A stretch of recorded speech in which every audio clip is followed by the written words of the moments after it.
Welcome to Mental Health Mondays. My name is Janay Edmonds and I am your host.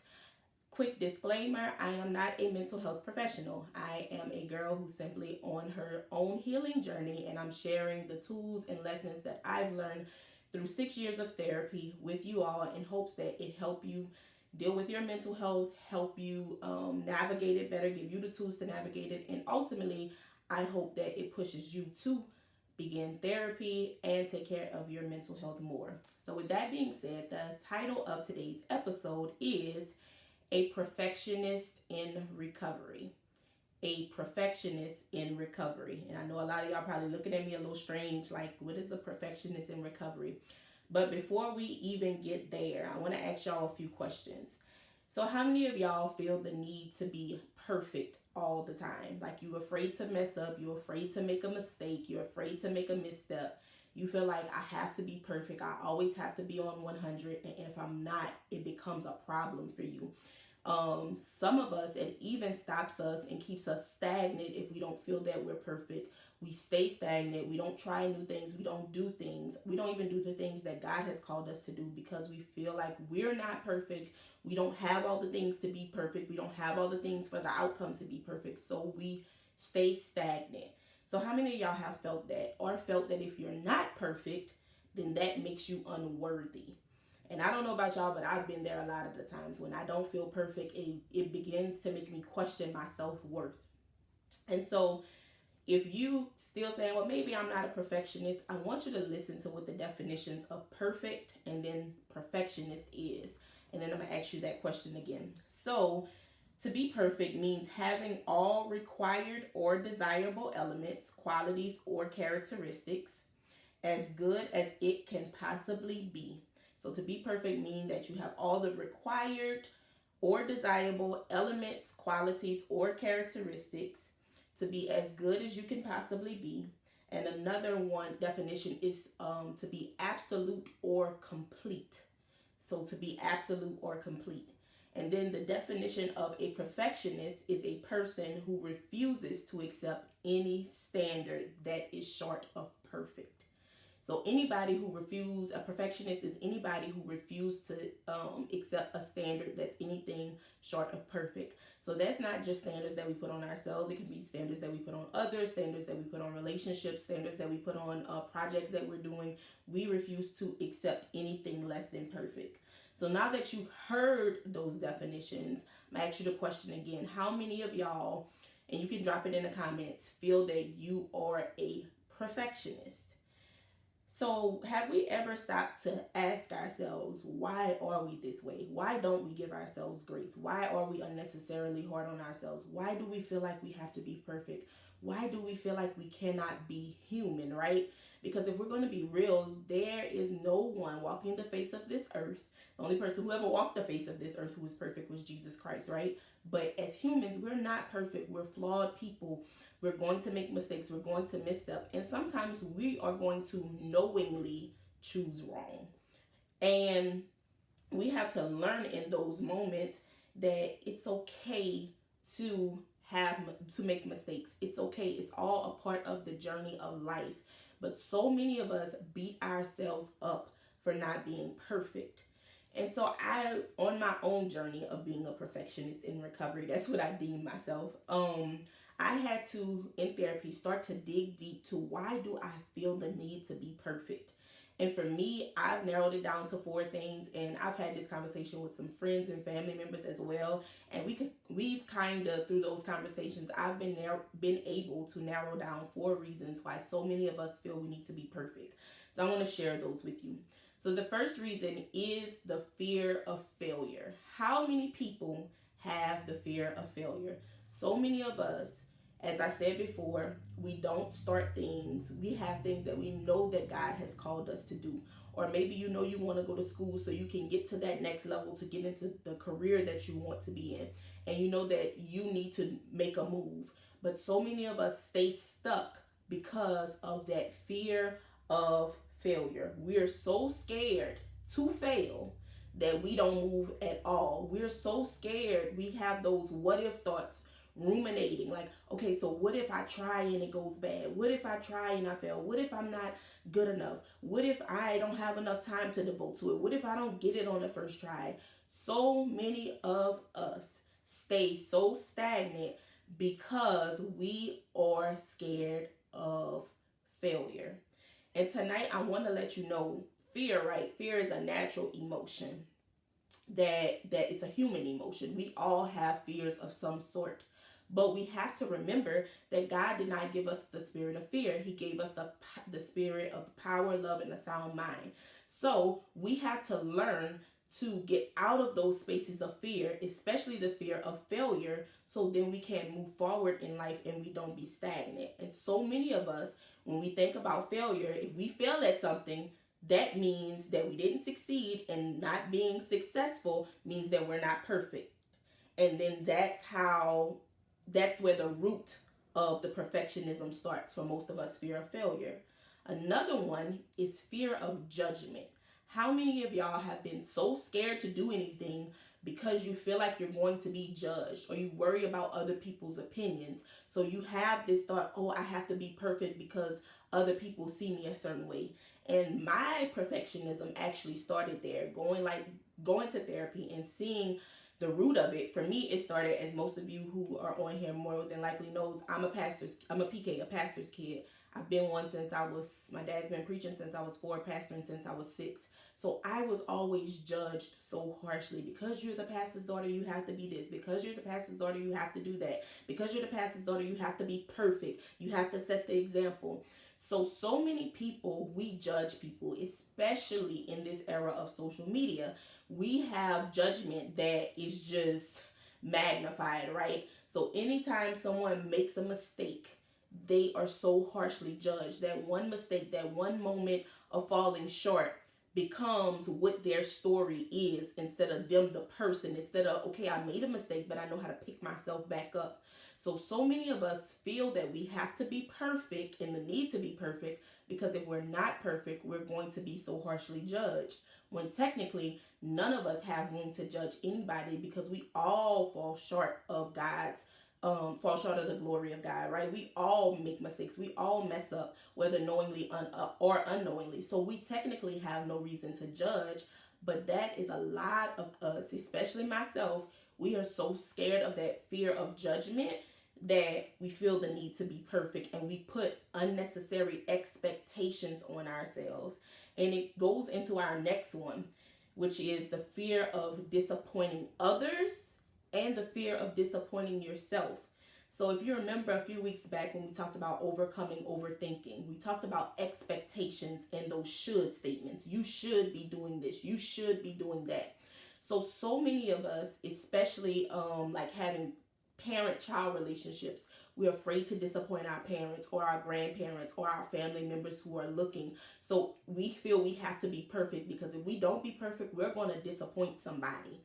And so it's also kind of rooted, that fear of judgment and fear of disappointing almost go hand in hand, because we're afraid that if we're not perfect and we're failing, now somebody's going to judge us, and now we're disappointing someone, when that is not your burden to carry.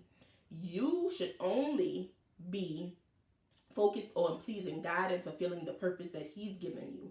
So you have to let go of that weight, of that fear of disappointing others, and fear of disappointing, of that judgment from others. You have to realize that, yes, some people may judge. You can do all the right you want to do and do one bad thing, and people are going to judge you harshly, right? Or you can and sometimes their judgment is not even based in fact. We talked about that last time, about being mindful, seeking clarity, seeking to understand the truth, right? So sometimes their judgment is not even based in fact, but in our minds, we are still so fearful of their judgment, or fearful of disappointing. We put the extra weight on our shoulders of having to be perfect, which is an unattainable weight. Perfection, let me say this. Perfection is an unattainable facade that so many people hold up. A facade, basically, my therapist calls it this, is that mask, right? We put on a mask of being okay. Some people, their smiles are a facade, because they feel like, as long as I'm smiling, people are going to think I'm okay, and they're not going to see how broken I truly am inside. So perfection is an unattainable facade. No one will ever be perfect because we are human, because we are flawed. So you have to get out of the head space and the heart space of that fear of disappointing others, so then you can actually operate in who you're supposed to be. Because if you stay in that space of being fearful, you will stay stagnant, you will not move forward, and you will run yourself crazy with trying to be perfect. So the other component to the disappointing is disappointing yourself. And how many of us, we don't give ourselves grace? We feel like we should be perfect, and then we disappoint ourselves. And I'm that girl. I find that it's so easy for us to extend grace to other people. It's so easy for us to look at other people lovingly and be gentle with others. Then when it comes to ourselves, we are so unnecessarily hard on ourselves. And then as soon as we make a mistake, we begin to beat ourselves up. We begin, I can't believe you did this. This was so stupid. And you just go down that rabbit hole and spiral of beating yourself up for being human. No, please don't take what I'm saying the wrong way. No, you shouldn't aim to make mistakes. You should aim to be as good as you can possibly be. But you have to know that when you fall short, that it is okay. I'm gonna say it again. When you fall short, it is okay. You are human. So you even have to not only remove the burden of disappointing others from off your shoulders, but the burden of disappointing yourself from off your shoulders.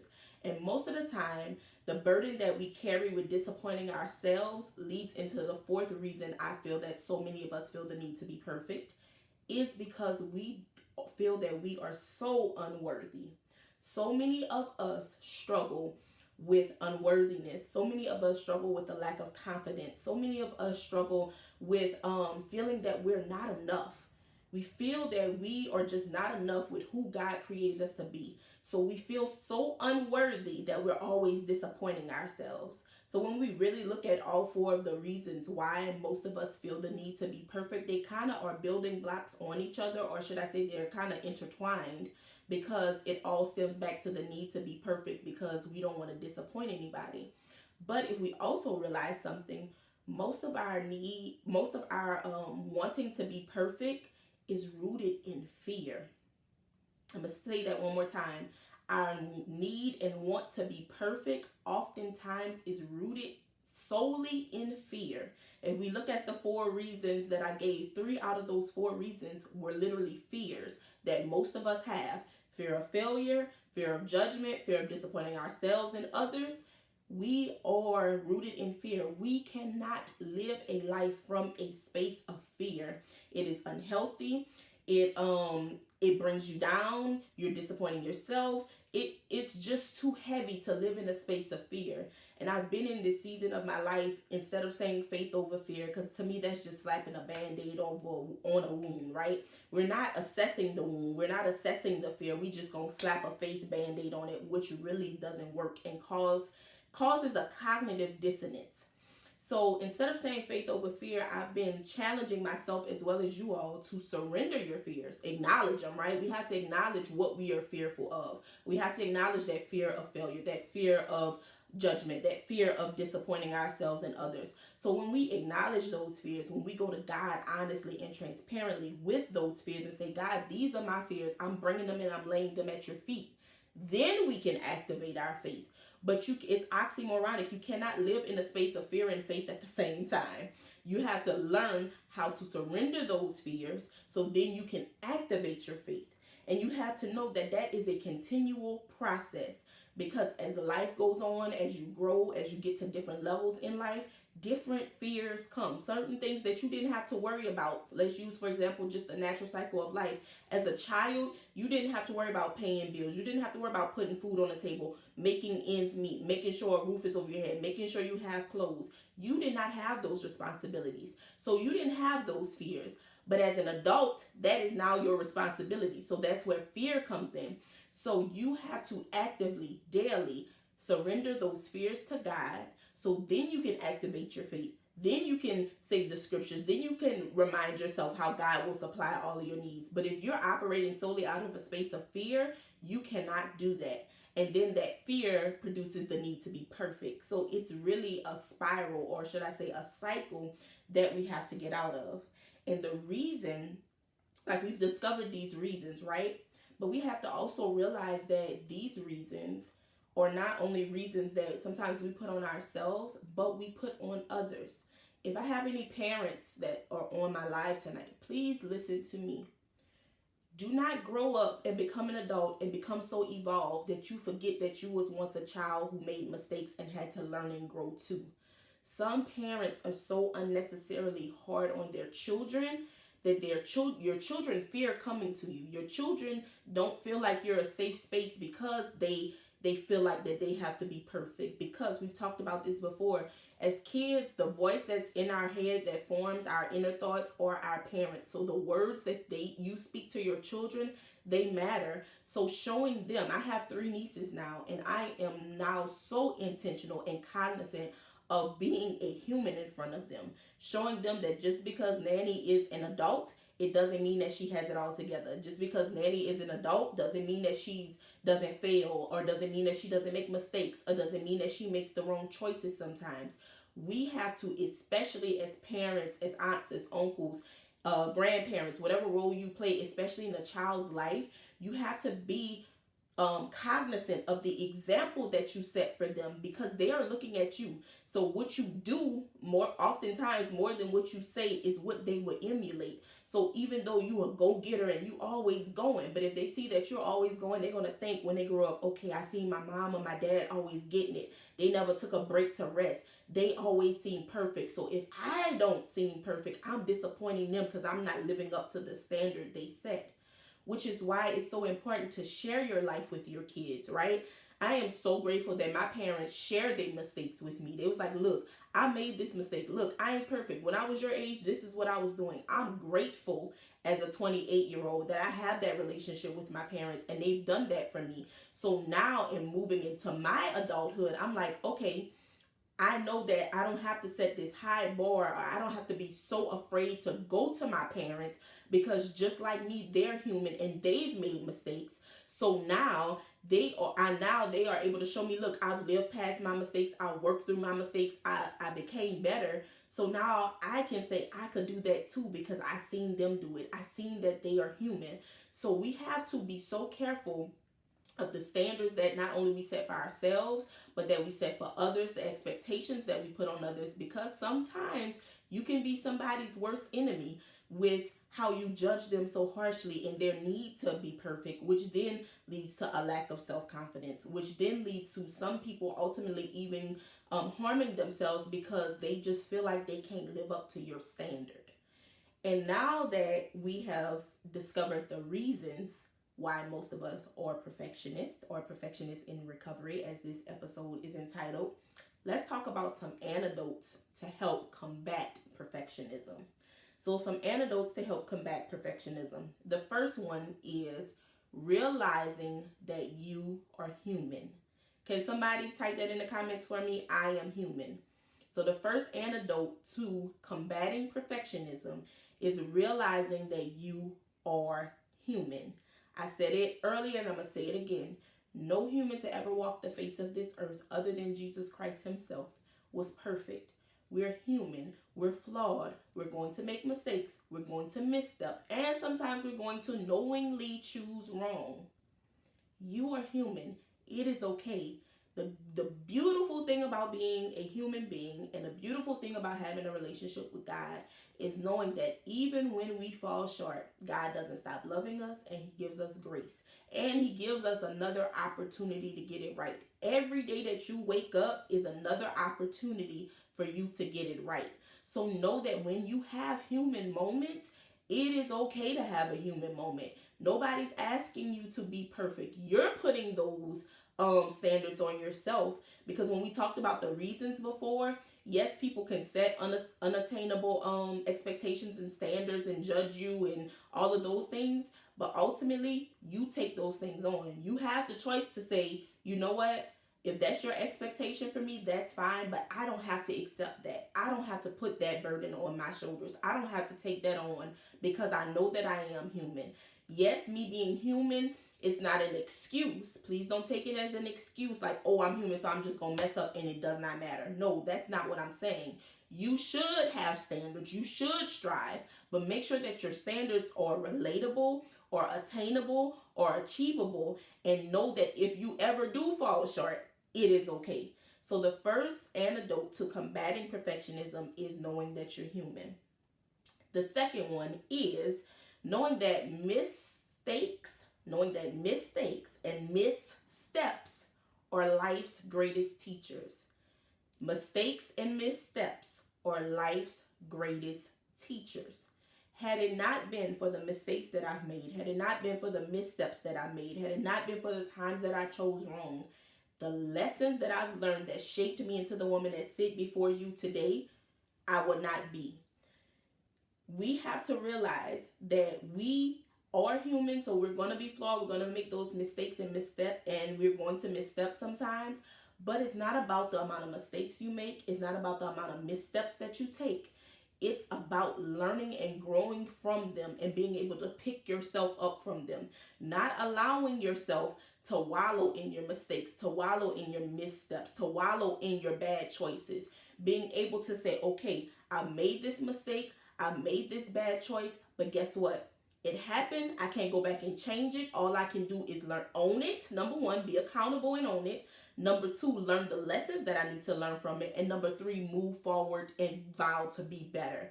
And in that vow to be better, it still don't mean that you're going to be perfect, but it means that you're progressing. One of my favorite pastors, Pastor Mike Todd, he talks about that it is progression over perfection.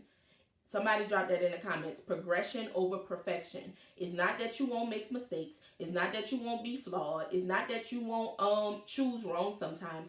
But it is about how much have I progressed? How much has the Janay from 2024 progressed to the Janay of 2025?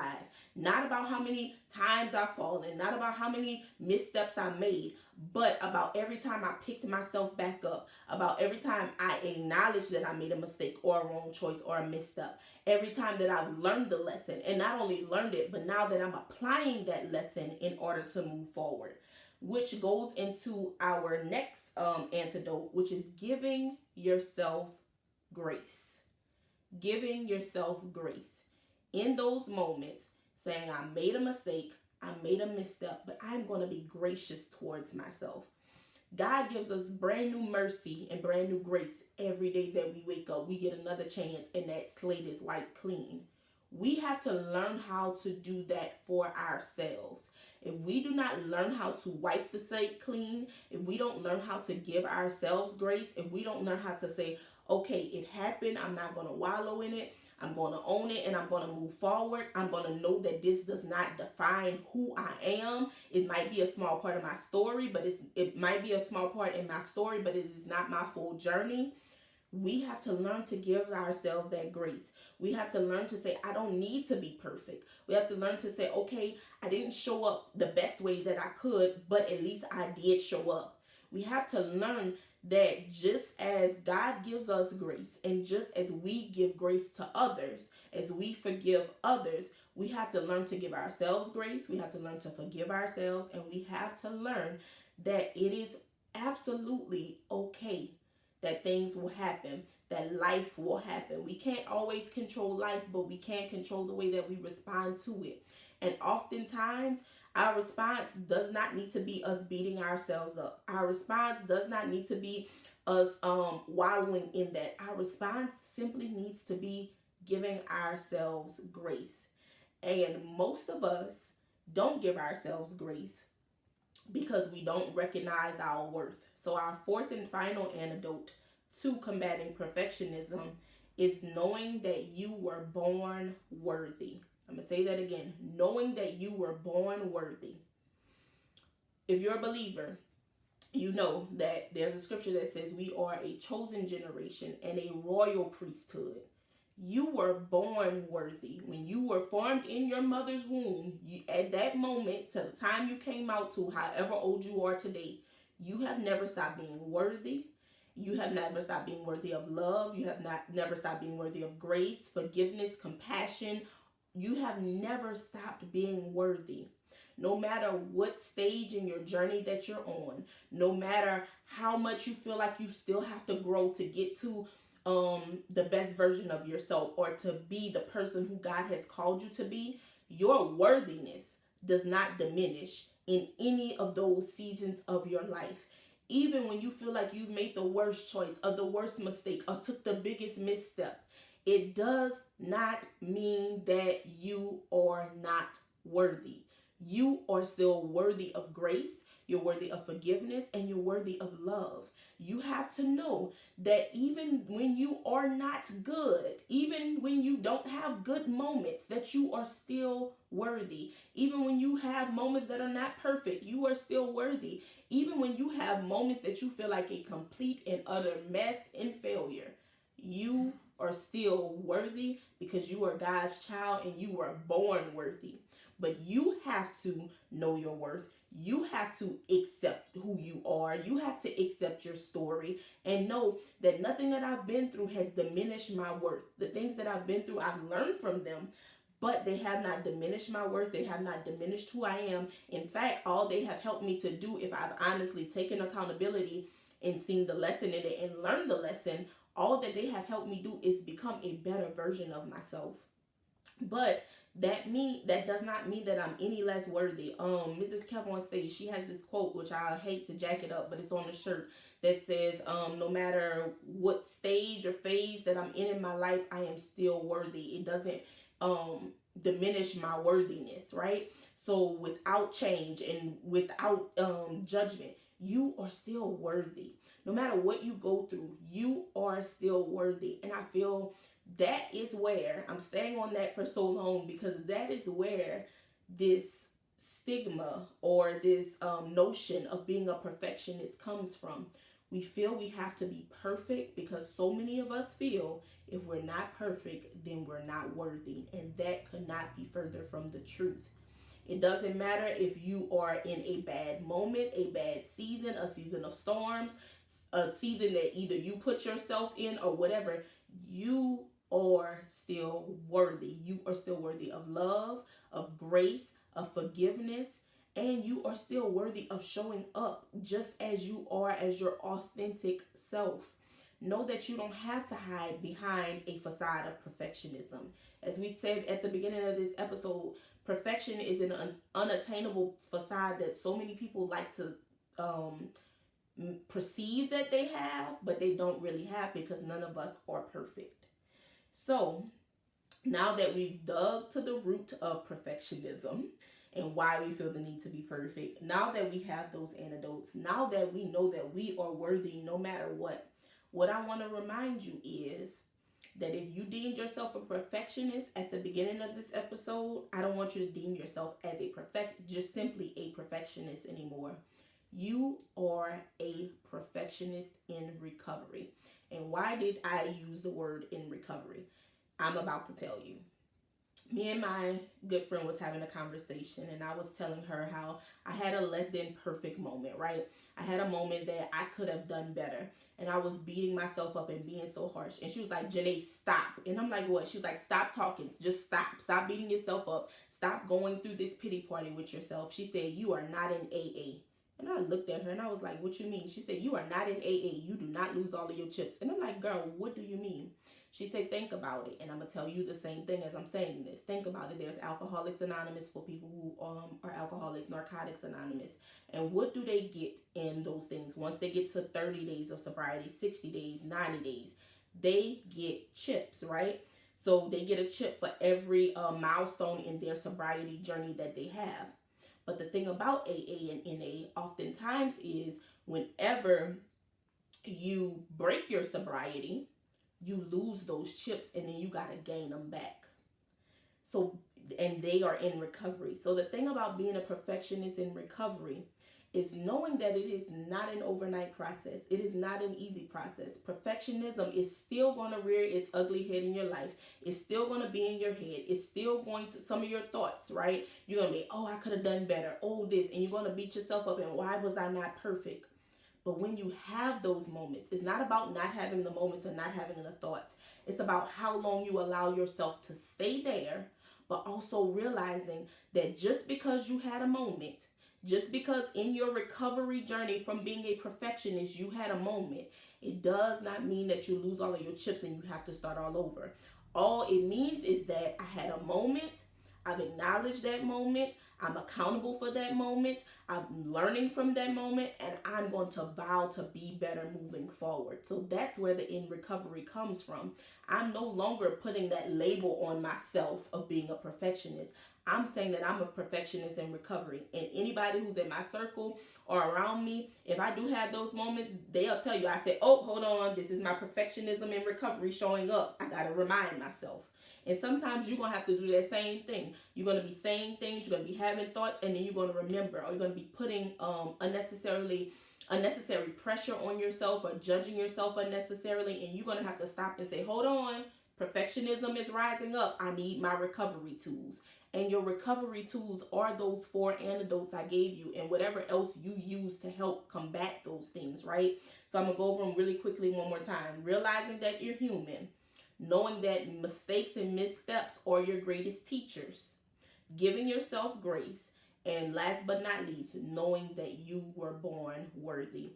And I promise you that there are 4 useful tools that you will have to be intentional with, that it will take some work and some time, but if you keep using them, you will then be a perfectionist in recovery who will soon see that now I can give myself grace. Now I know my worth. Now I know that these mistakes and missteps don't define who I am. I know that I'm human and that I'm flawed and that it is okay. And as we end every episode, we end it with an affirmation. And today's affirmation is, I vow to release the burden and facade of perfectionism. I am human, so I know that I will make mistakes and I will misstep sometimes. In those moments, I will learn the necessary lessons, give myself grace, and remind myself that I am still worthy of all things good, even when I have moments that aren't good. I vow to continue to authentically show up, knowing that living in my authenticity is better than living in a facade of perfectionism.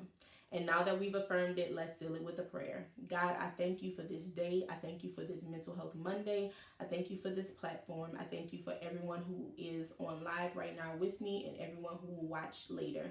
God, right now, we come to you saying that we know that we are not perfect. We know that we sin and fall short of your glory. So God, tonight we ask that you help us to realize that we're human. Help us to realize that mistakes and missteps are life's greatest teachers. Help us to give ourselves grace. But most importantly, help us to know that we were born worthy. Help us to know that we are a royal priesthood, a chosen generation. Know that you love us no matter the mistake, no matter the misstep, no matter how many times we fall, no matter how many times we have to start over again, no matter how many times we have to try again, that you still love us even when we fall. So God, tonight we surrender our fears to you. We surrender the fear of failure to you. We surrender the fear of judgment to you. We surrender the fear of disappointing others and ourselves. We surrender the feelings and fears of unworthiness and not being enough. God, we surrender them to you so that now our faith can be activated and we remember who and whose we are in you. We remember that we do not have to be perfect to be loved. We do not have to be perfect to be worthy, but that we just have to live in our authenticity and that we need to keep striving and progressing towards better, that we don't have to be wrapped up in a facade of perfectionism, that you want to see progression and not perfection. In Jesus' name that we pray, amen.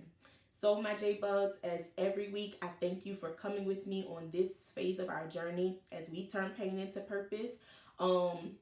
This episode will be on my YouTube channel by tomorrow morning. So if you have not, please go and subscribe to Journeying with Janay's YouTube channel. There is a playlist of all the episodes of Mental Health Mondays. So if you missed any, you can catch up. Facebook has this new thing that they take live videos down after 4 weeks. So after 4 weeks, you will not be able to be on Facebook and watch it. So you will have to go to YouTube. So just do yourself a favor right now. Go and subscribe to my YouTube channel. If you're watching on YouTube, make sure that you subscribe. Make sure that you like and that you share the video. And on Facebook too, make sure that you share this video with somebody. And I pray that you all stay mentally and emotionally well until I see y'all next week. I love y'all. Good night.